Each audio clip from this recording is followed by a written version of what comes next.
L'Afrique, avec ses réserves d'or, de diamants, d'uranium et j'en passe, est certainement le continent le plus riche de la planète. Et pourtant, la moitié des gens les plus défavorisés du monde vivent en Afrique subsaharienne. Alors ça va pas vous plaire, hein. Mais la France n'y est pas pour rien. Stop! Il y a des sujets dont on peut parler, et d'autres, il vaut mieux pas. Ah bon? Comme lequel? Par exemple, le conflit. La barbe! La France est un des pays les plus riches du monde alors qu'elle n'a quasiment aucune ressource sur ses terres. Pourtant, la plupart de nos entreprises comme Areva ou Total vendent de l'énergie. Alors je vous le dis tout de go. C'est un putain de hold-up! Si les pays d'Afrique vendaient et exploitaient eux-mêmes leur production, ils deviendraient les rois du monde. Alors comment on s'y est pris? C'est très simple. Au début de la décolonisation, on a placé des pions à la tête des pays pour servir nos intérêts. Et le jour où ils sont plus d'accord... Bon, monsieur le prince président Bandigou, on vient de découvrir du coltan dans votre pays, j'ai une proposition à vous faire. Je vous propose d'exploiter ces mines à votre place, qu'est-ce que vous en pensez? Mon pays est un pays libre, qui s'est affranchi de tous ses anciens colonisateurs. Je vous propose un contrat sur 100 ans, non renégociable, mais en échange, une belle valise de billets. Ces richesses appartiennent à mon peuple.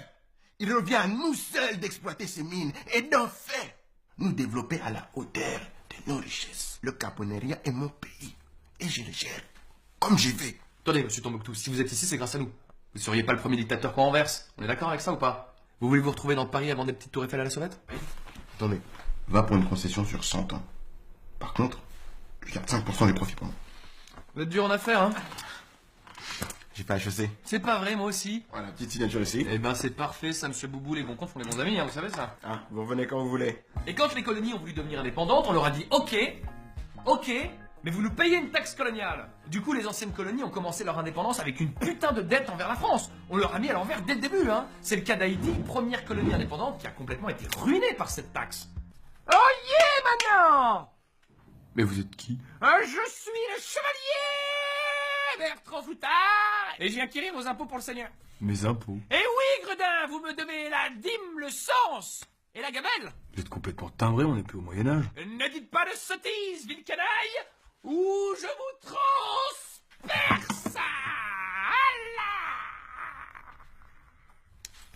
Bon, on fait quoi? Bah, je vais appeler les flics. Et comme si ça suffisait pas, on contrôle aussi leur monnaie, le franc CFA qui est entièrement imprimé en France et qui à la base signifiait franc des colonies françaises d'Afrique.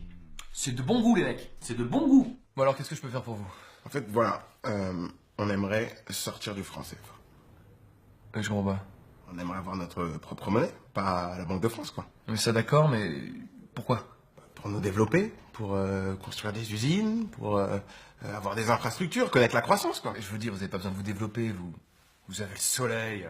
Eh, c'est quand même bien le soleil. Écoute-moi hein. bien. Il est où mon argent? Tu vas me rendre mon argent tout de suite. Tu veux que je te gifle? Je te gifle. Par contre, les hommes d'affaires français, eux, ils se font plaisir. Ils investissent à tour de bras. Bolloré, par exemple. Oui, le même mec qui donne de l'argent à Morandini et Cyril Hanouna. Un garçon plein de qualité. Et ben, ce gars-là possède tous les ports de France-Afrique. Du coup, dès qu'un bateau entre ou sort, le mec se rince. Alors les gens qui pensent qu'il y a trop de noirs en France, faudra pas oublier qu'on est bien content d'avoir de la lumière, du chauffage et de l'essence pour aller bosser. Parce que le jour où on perdra nos privilèges, ce sera peut-être à nous d'essayer d'aller vivre chez eux.